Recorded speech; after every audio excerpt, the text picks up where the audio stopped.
කමක් නෑ තාත්තේ කවුරුත් එක්ක නැහනේ.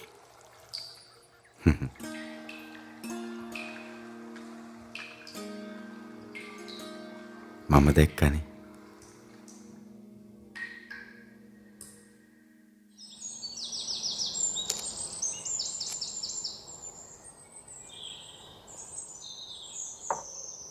Thank you. තාත්තා ගන්න පින්තූර හරි ලස්සනයි. දුවටත් පුළුවන් ලස්සන්ට පින්තූර ගන්න. තාත්තා වගේ හිතන්න ගත දාට.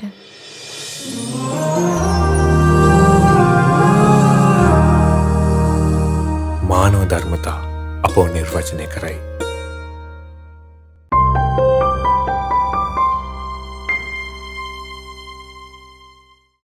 මට මේ කතාව කියන්න හිතුනේ අද මම ඩඩ්ලි සිරිසේන මහත්මයාගේ එතුමා විසින් කරන වීඩියෝ පටයක් මම බැලුවා. ඒ කියන්නේ වීඩියෝ පටයක් නෙමෙයි එතුමා ස්වභාවිකව කරපු කතාවක්. තමන්ගේ අම්මා ගැන. එතුමාගේ අම්මා ගැන එතුමා යම් වර්ණනාවක් කරනවා. ඒක හරිම සාධාරණයි. මොකද එතුමා විශාල කතන්දර. මට හිතුණා මේ හැමෝගෙම අම්මලා ගැන මට කතා කරන්න හිතුණා. මොකද මගේ අම්මත් ඇතුළුව. මගේ අම්මත් මේ බොහොම සංවේදී චරිතයක්. බොහොම අහිංසක චරිතයක්. ඉතින් මේ අපිට මෙනමුකුත් ඕනේ නැහැ. සමහරව අහනවා මේ මට මේක ඊළඟට තව ප්‍රශ්නයක් ආවා. මොකද අද මම ගියා මගේ යාළුවෙක් හම්බෙන්න. ඒ කියන්නේ ඇත්තටම මට හිතුණා මේ මිනිහත් එක්ක මම යාළුකම් පවත්වන්නේ මොකටද කියලා මට හිතුණා. ඒ තාත්තා ඇහුවා පුතාගෙන් මේ පුතා කසාද බැඳලා දරුවොත් ඉන්නවා.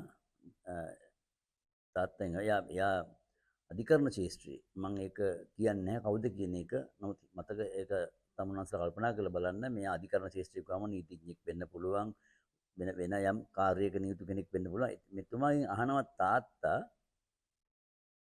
පුතේ කොහෙද යන්නේ කියලා. මොකද මේ පුතා ගැන පොඩි යම් සැකසහිත දේවල් මේ තාත්තට තියෙනවා. ඒ කියන්නේ ඒ අහන්නේ තාත්තා ආදරයට අහන්නේ. ඒ කියන්නේ මෙහෙමයි. දැන් කසාද බැන්දත් ළමයි 5 දෙනෙක් හම්බුණත් රැවුල ඉදුණත් තට්ටේ පෑදුණත් තාත්තට පුතාම තමයි ආයේ. එයා රජ වුණත් පුතාම තමයි. ඒක නිසා තාත්තට පුතෙක් විතරයි. වෙන දෙයක් නෑ. එයා වයසට ගියත් කොහොමවත් පුතාම තමයි. ඒක නිසා මේ තාත්තා මෙයා ඉස්සෙල්ලා කිව්වා මේ පොඩි ගමනක් ගිහින් එන්නම් කියලා. ගමන කොහෙද කියලා කිව්වේ නෑ. ඊට පස්සේ ඇහුවා මේ කොහෙද යන්නේ කියලා ඇහුවා. කියන්නේ කොයි හැමදාම ඔය යනවයි කියලා යන. ඒ ගත්ත කඩනම මේ පුතා කියනවා තාත්තට ඔබට මං කිව්වනේ මං ගමනක් යනවයි කියලා. ඔබට මං කිව්වනේ ගමනක් යනවයි කියලා.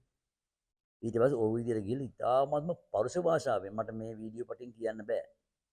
ඉතාමත්ම පරුෂ භාෂාවෙන් තාත්තට දොස් කියනවා බොබ්බගේ වැඩක් කරගනින් ওই විදිහට අමුතුම විදිහට කතා කරා. මට හරි කලකිරීමක් ආවා. මට හිතුනේ වෙලාවේ අපේ තාත්තලාට මගේ තාත්තට අම්මට මං කොහොමද සැලකුවේ කියලා. මං ජීවිතේ කිසි දවසක මගේ තාත්තා අම්මට උඹයි කියලා නෑ. මගේ දරුවෙක් මගේ මූණ දිහා බලලා රවල නෑ. මම නිතරම කියන්නේ මට පුතාලා 3 දෙනෙක් ඉන්නේ. මේ ඉන්නේ බෝධිසත්ව පැටව 3 දෙනෙක් කියලා තමයි මං කියන්නේ. ඕන කෙනෙක් ඉස්සරහා මට කියත හැකි. තාමත්ම සීලාචාර දරුවෝ 3 දෙනෙක් තමයි මං ගාව ඉන්නේ. මං ඒක නිසා ඇත්තම කියනනම් මට අර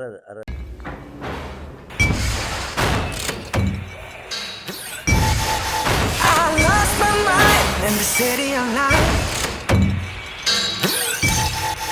and the bad street buildings and the neon lights. When I heard the thunder, I could feel the rain. It's the same to me, just different name.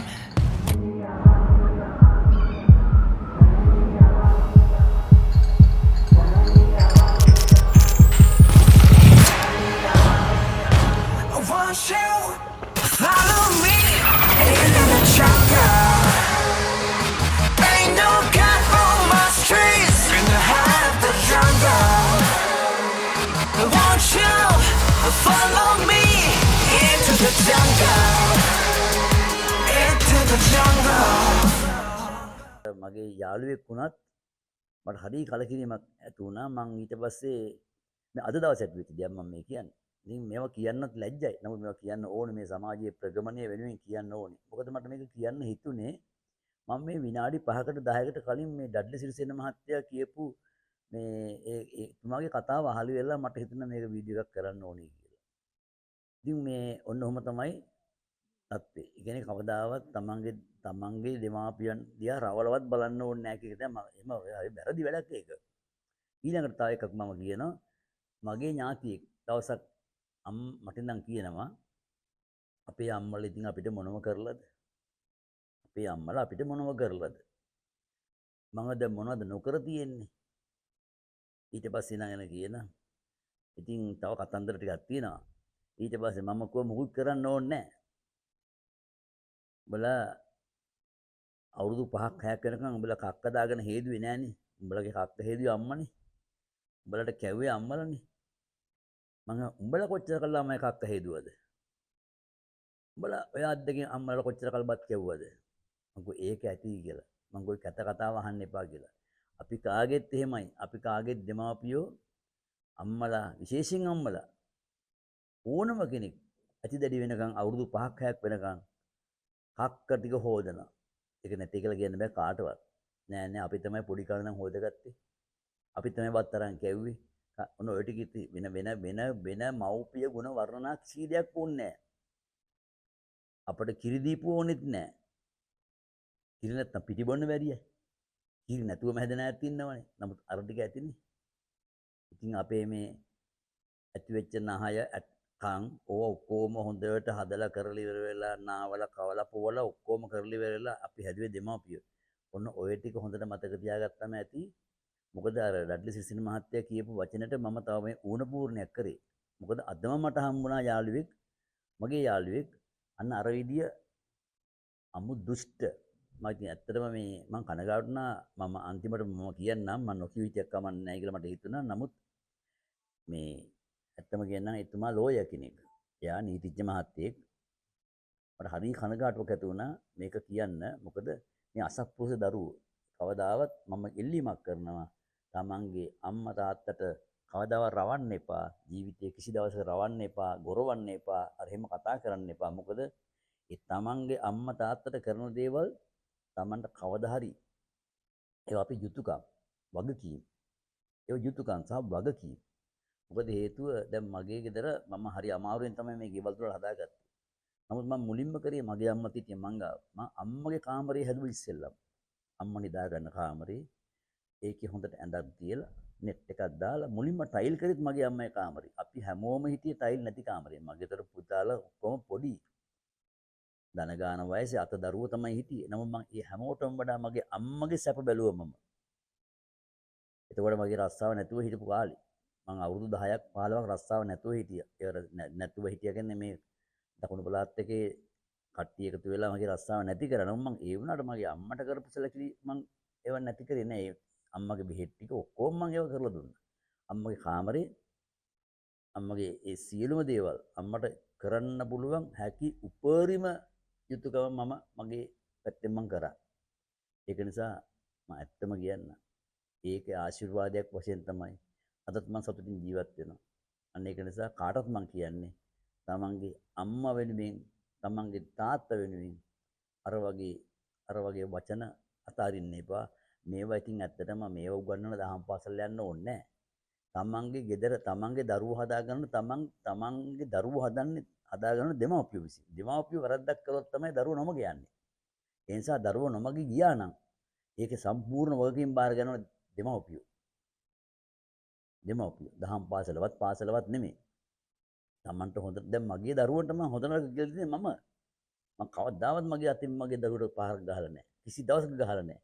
කිසි දවසක උඹයි කියලා නැහැ.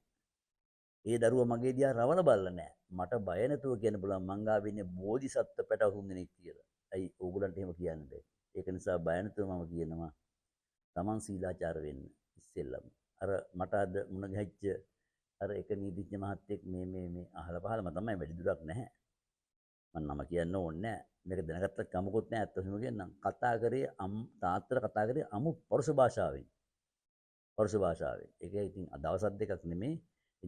ඉතින් උගත්කම මොකටද ඒ උගත්කම? මොකටද ඒ උගත්කම? වැඩක් නැහැනේ.